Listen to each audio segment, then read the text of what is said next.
Vamos a hablar de la cuenta pública, pero de lo que quedó, del resabio, si es que uno puede hacer un resumen, de una conclusión, también de lo que viene, porque se están inscribiendo las candidaturas, porque hay primarias dentro de 3 semanas, se inscribió Evelyn Matei.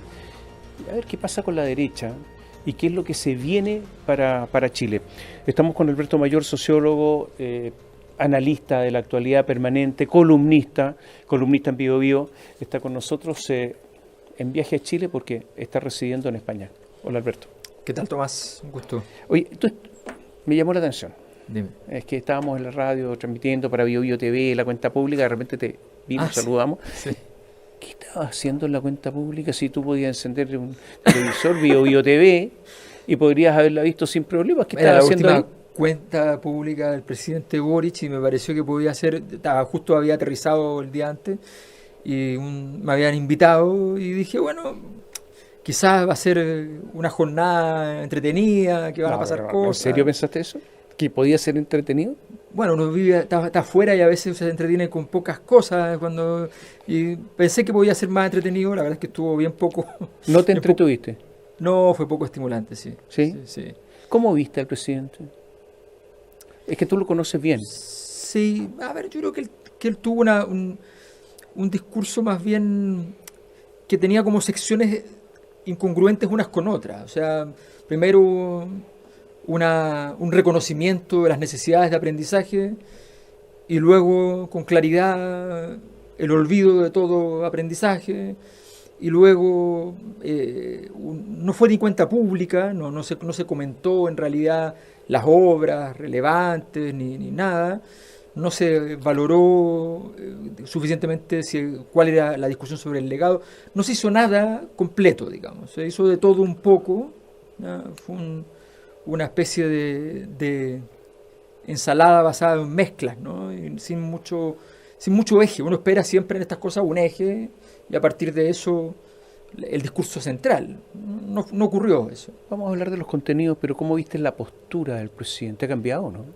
Estaba desgastado, mi impresión. Él siempre tiene una relación, hablando, es una persona energética, no enérgica, pero sí produce un cierto magnetismo. Estaba muy apagado, me dio la impresión, mucho más mustio. ¿Te pareció más...? Sí. Debilitado. Debilitado, eso. Sí. Oye, la pregunta es, porque, claro, los que escucharon todo esto completo y le prestaron atención, incluso después a lo mejor leyeron esto, no es fácil porque no es tan entretenido, pero muchos lo leyeron, algunos, los que están preocupados de la actualidad, a muchos no les quedó claro si hay un giro del presidente a una especie de socialdemocracia, a un rechazo a posiciones a lo mejor más extremas, a la llamada cultura woke, o sigue siendo el mismo. El presidente Boric nunca fue fuerte en doctrina. El Frente Amplio nunca fue fuerte en doctrina, nunca estableció lineamientos claros respecto a lo que se quería. El Frente Amplio albergaba desde liberales hasta libertarios, o sea, anarquistas. Y la síntesis de todas esas cosas nunca quedó clara en términos de cuál era el corazón de ese proyecto. Fueron los defectos que me parece que produjeron que esta sea una coalición exitosa en lo electoral, pero fallida en lo político. Y el presidente persevera en esa confusión general. Ya, pero él tendrá una posición. Los demás a lo mejor son distintos Sí. alrededor de él, pero él, ¿qué es lo que es él? Es que yo creo que en general él fue bastante mimético siempre con esta... Mimético. Sí, con Pero respecto eso es un lenguaje como militar. No, o sea, en el sentido camuflarse. que él más o menos se empezaba a aparecer a cada uno de los discursos coyunturales. ¿Ya? Yo alguna vez escribí una columna sobre Boric en tiempos en que nadie lo criticaba mucho, ¿no? Porque me parecía que estaba... En filosofía se habla mucho, ¿no?, de una famosa concepto de Hannah Arendt, que es la banalidad del mal. Entonces yo jugué con eso y le puse la banalidad del bien. Esta cosa de que siempre hay que decir cosas buenas, ¿no? Pero banales, no sin ninguna importancia. ¿Tú crees que él sigue teniendo una lectura de lo que pasó con el estallido social en 2019, una lectura correcta o no? Yo creo que no tiene... O sea, si uno toma las distintas cosas que ha dicho, tengo la impresión de que no tiene ninguna postura respecto al estallido. ¿Cómo? Es que no son coherentes las cosas, entonces no puedo decir que... a ver, si él dice que esto es un fenómeno de malestar, ok, pero al mismo tiempo, en su momento, efectivamente, cometió el error que cometió mucho la izquierda, que fue creer que el estallido en sí mismo era de izquierda. Se construyó una cosa que se llama, en ciencias sociales y en filosofía, reificación, cosificación, creer que las cosas, los fenómenos tienen una sustancia, ¿no? Y no que son fenómenos, ¿no? Cuando te explota una olla, no hay ninguna sustancia en ese proceso. Y un estallido social es eso. Entonces, cuando te da, también se podría homologar un infarto. Bueno, el infarto no es de izquierda o de derecha, ¿no? El infarto es infarto. ¿Cuál es la tesis de Gabriel Boric y del oficialismo? Hicimos lo que pudimos, lo intentamos todo, proyecto constitucional, las leyes que se pudieron frente a una oposición que es mayoritaria en el Congreso, sacamos la reforma de pensiones, sacamos la ley de 40 horas, sacamos el salario mínimo, qué sé yo, la ley Papito Corazón, no sé cuántas leyes de seguridad, te dan una lista enorme, más no nos podían pedir. Y además normalizamos el país. La inflación está bajando, está normalizado el país. Bueno, a ver, sí. A ver. Es el discurso, ¿no? Sí. Lo de normalización ya me parece muy sorprendente porque técnicamente yo recuerdo con mucha claridad que esta era una coalición de transformación, ¿ya? Y la coalición de transformación lo que buscan entonces no es volver a la normalidad, sino construir una nueva normalidad, ¿no? Un nuevo orden distinto al anterior. Cuando una coalición de transformación va y señala que su objetivo cumplido es la normalización simplemente, o sea, el retorno a una situación anterior, significa que ha fracasado rotundamente. Ya, pero te agregan estas cositas, o no sé si Bueno, son todos tan los cositas. gobiernos, Reforma de pensiones, ley no sé qué. Todos los 40 gobiernos horas. tienen obra. O sea, todos los gobiernos tienen obra. Entonces yo podría agarrar y decir, bueno, pero Pinochet hizo la carretera austral, importantísima en términos geopolíticos y estratégicos para Chile, ¿no? Entonces con eso podría teñir todo lo demás. No, los gobiernos tienen 4 años, 90.000 millones de dólares por año para hacer obras. Después decir que porque hiciste un par de obras está súper bien, perdón, pero evidentemente uno espera más. Tú utilizaste la palabra fracaso. Por supuesto. O sea, ¿tú crees que esta cuenta pública da cuenta de un fracaso? Por supuesto. De hecho, la puesta en escena es de una escena fracasada por completo, con un par de cosas altisonantes para que al final se arme una discusión, un poquito de agenda para la semana. Pero ¿qué queda después? ¿Tú crees que hay conciencia del fracaso? No, sin duda no hay conciencia del ¿Por fracaso. Yo creo que ese es un mal bastante frecuente dentro del mundo del Frente Amplio, sobre todo. Incluso yo diría que en el mundo del Partido Comunista hay más conciencia del fracaso.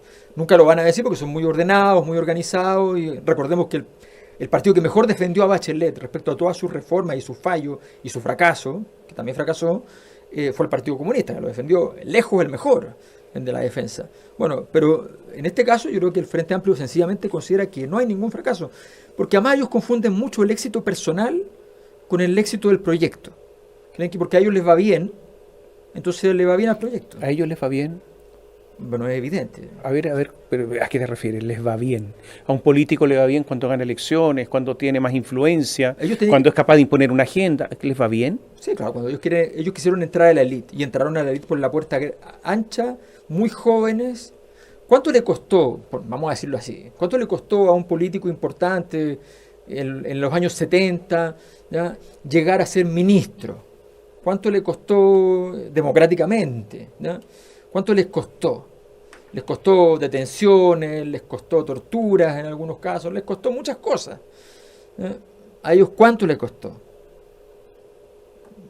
3 pesos y 50 centavos. O sea, llegaron fácilmente a una élite, ¿eso es? Claro, arribaron a la élite y tenían muchas ganas de arribar a la élite a tal punto que todo lo que fuese el contenido de ese arribo, que para mí es muy importante en la política. ¿Pero qué significa para ti la élite? ¿Qué élite? El cuadro dirigente, aquellos que tienen las posibilidades de ¿Bien remunerado? Bien remunerado y acceder a los grandes cargos del país. influencia, poder. Influencia, poder. Oye, me llamaron algunas cosas la atención en la cuenta pública. A ver, este gobierno teóricamente era un gobierno social, entonces 260.000 viviendas era la promesa. Después esto se ajustó a promesas entregadas y las que ya estaban en ejecución del gobierno anterior. Al principio eso eran 260.000 nuevas. Sí, claro. No, pero ahora agregaron las que venían del tiempo de Piñera. Después, el 2024, el año pasado, se cambió esto y se agregó una categoría más, que son unidades encaminadas para el próximo gobierno. Yo no sé lo que es encaminada, ya no que se estén construyendo, sino que encaminadas.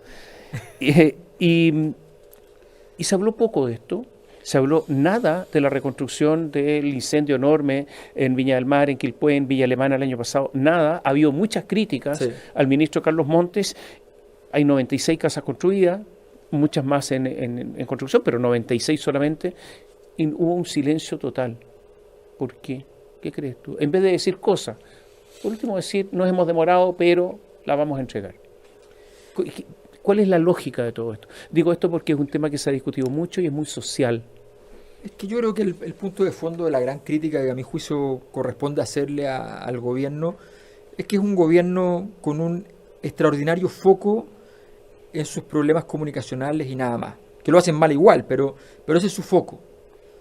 No les importa lo que no sea, lo que está en la dimensión de lo real. O sea, aquí hay que construir las casas, y las casas no están. Eso no es su problema. Su problema es comunicacional. Es cómo van a sortear los problemas comunicacionales. Ese es todo el foco. Esto es impresionante.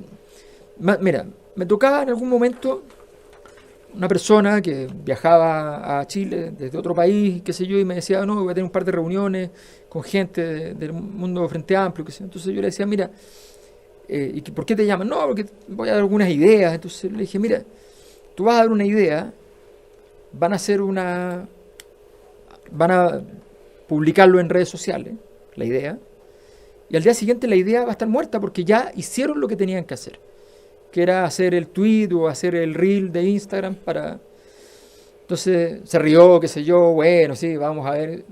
Me llama meses después y me dice, ocurrió exactamente. O sea, dije el lunes una cosa, en la tarde estaba en redes sociales y al día siguiente ya a nadie le importaba lo que se había hecho, porque se había hecho, entre comillas. En Chile hay una crisis del Estado. Tenemos que hablar del Estado por toda la crisis que hay. Yo creo que los chilenos, tú lo has dicho en columnas, creen en el Estado, pero tú dijiste también que podrían haber 250.000 funcionarios investigados. Son cifras que se calculan más o menos por todo lo que está ocurriendo. Pero esto es un derrumbe, pues. Podría ser la cuarta parte del Estado, derrumbada.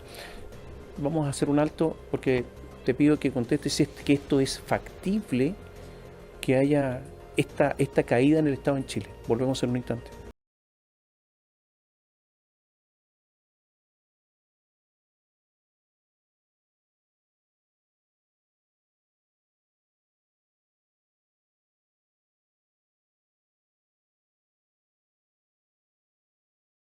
Conversamos con Alberto Mayol. Alberto, en la cuenta pública prácticamente no se habló de probidad en términos concretos. Lo que está pasando con el caso, o ha pasado con el caso Fundaciones, sigue pasando de hecho. Lo que ha pasado con las licencias médicas fraudulentas, se habló muy poco de todo esto. Y claro, la pregunta que uno se hace es ¿por qué no se refieren a todo esto? La crisis del Estado, curiosamente bajo un gobierno que cree en el Estado, y tú dices en una columna que podrían estar cuestionados cerca de 250.000 funcionarios públicos, lo que significaría un terremoto gigantesco para el Estado chileno. ¿Por qué no se habla de todo esto? Bueno, yo creo que no se habla porque una de las cosas que está pasando, ha pasado mucho con este gobierno, es que no quiere confrontar los datos, la realidad de lo que está pasando, ¿no? Insisto, ellos están en una dinámica comunicacional, especular, fantasmática en muchos aspectos, fantasiosa, ¿ya? Respecto a un país que supuestamente enfrenta el futuro con promisorias condiciones que Chile tiene, pero que no están construidas las condiciones para que eso prospere. Es decir, el desarrollo no es simplemente tener una oportunidad, sino que hay que ser capaz de construir las políticas públicas para eso. No hay políticas públicas, hoy día en la práctica todo lo que se ha hecho son nominalmente políticas públicas, no tienen diseño. Oye, no hay grandes obras públicas tampoco. Tampoco hay obras No hay nada. No, porque además todo esto o sea, ¿qué es lo que pasó? Esto en corto, los hogares chilenos tuvieron un problema de caja durante muchos años. Y los hogares chilenos entonces en un momento dijeron, oye, problema al Estado, usted tiene los números azules y yo tengo los números rojos. Y somos el mismo país. Entonces, veamos qué hacemos. Y el Estado dice, sí, vamos a tener que hacer algunas cosas. Empezaron a traspasar plata, no proyectos, no programas de política pública, no ideas, no criterio de desarrollo, nada. Y terminaron en que ahora no tenemos tampoco un modelo de desarrollo muy claro hacia dónde vamos. Y los hogares de nuevo están con la misma situación de endeudamiento y precariedad. Entonces, al final, dimos la vuelta entera, probamos con nuevas figuras políticas y esto está en una situación peor que antes, indudablemente. Oye, tú hace años ya, tú publicaste un libro que se llamó No al lucro. Sí. Esta palabra lucro era una palabra que era de uso común en el Frente Amplio, en el Partido Comunista, a cada rato. Sí. Ha desaparecido. Es como si la Real Academia la hubiera eliminado del idioma castellano, del español. ¿Qué pasó?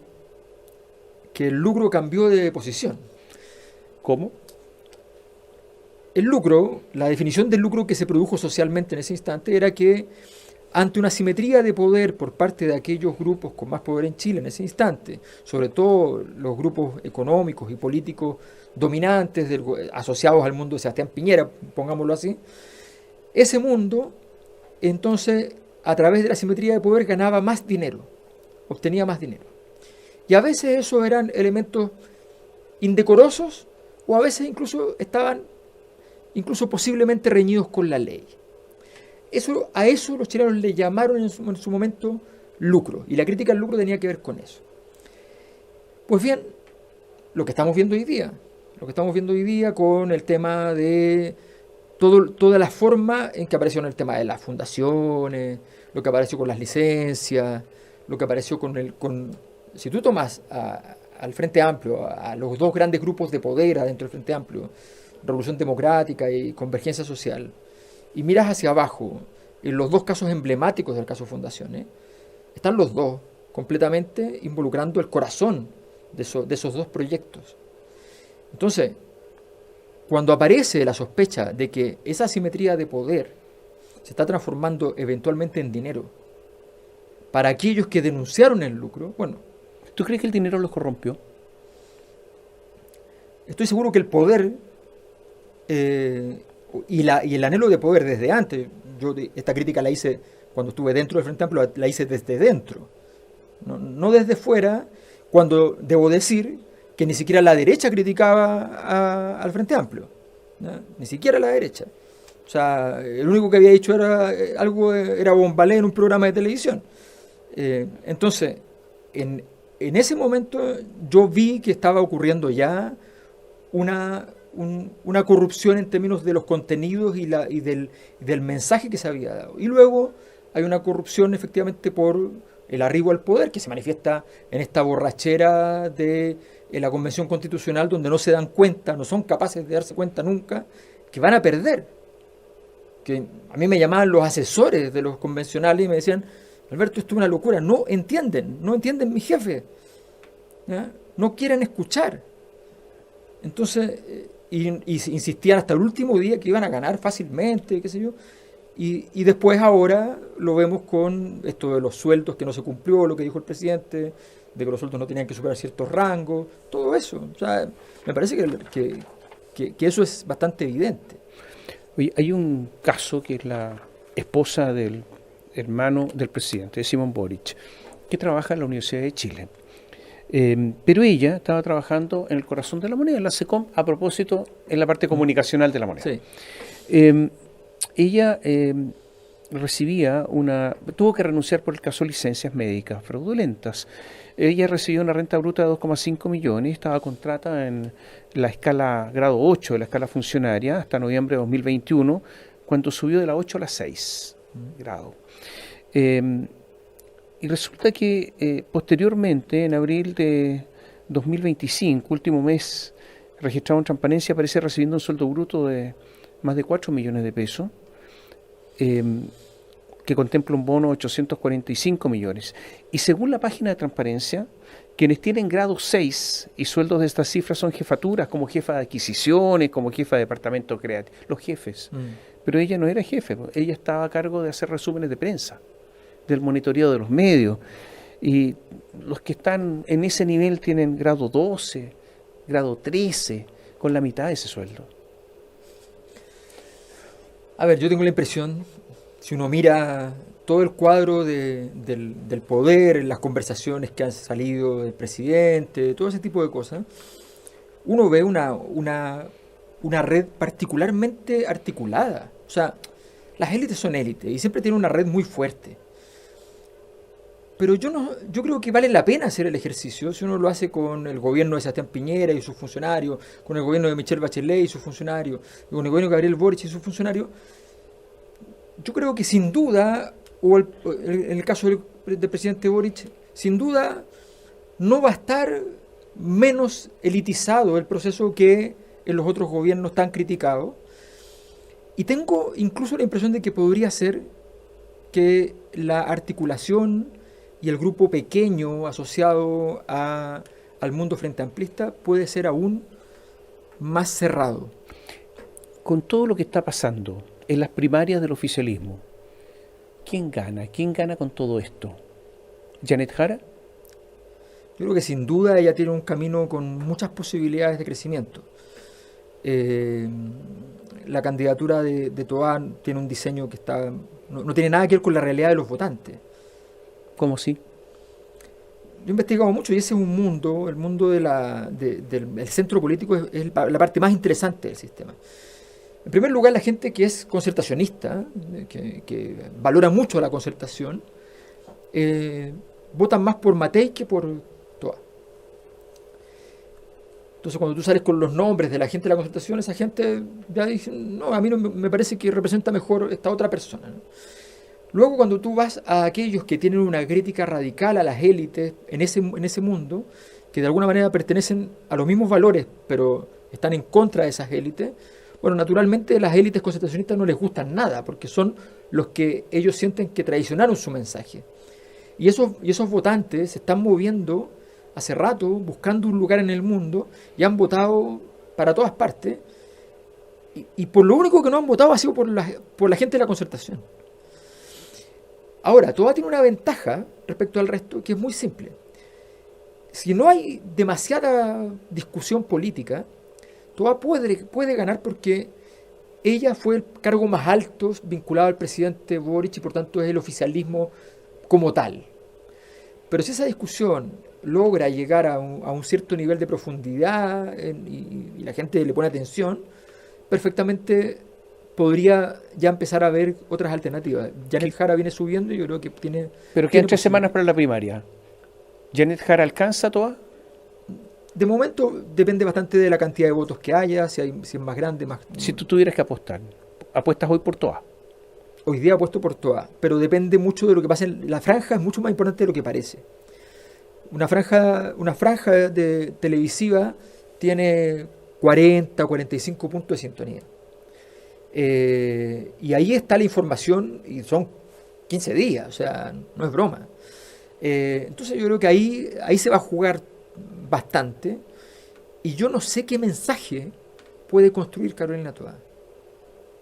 O sea, si tú me dijera así como, oye Alberto, construye un mensaje sobre Carolina Toá, me recuerda una anécdota muy buena, que el que le hacía los discursos a Obama dice que el día más difícil de su vida es cuando le dicen, hoy tienes que hacer un discurso para el presidente para el siguiente viaje. ¿Y a dónde es el viaje? A Nagasaki. ¿Y qué va a decir en Nagasaki? Bueno, no va a pedir disculpas por las bombas atómicas, pero hay que hacer alguna referencia. Y dice, ¿y qué escribo?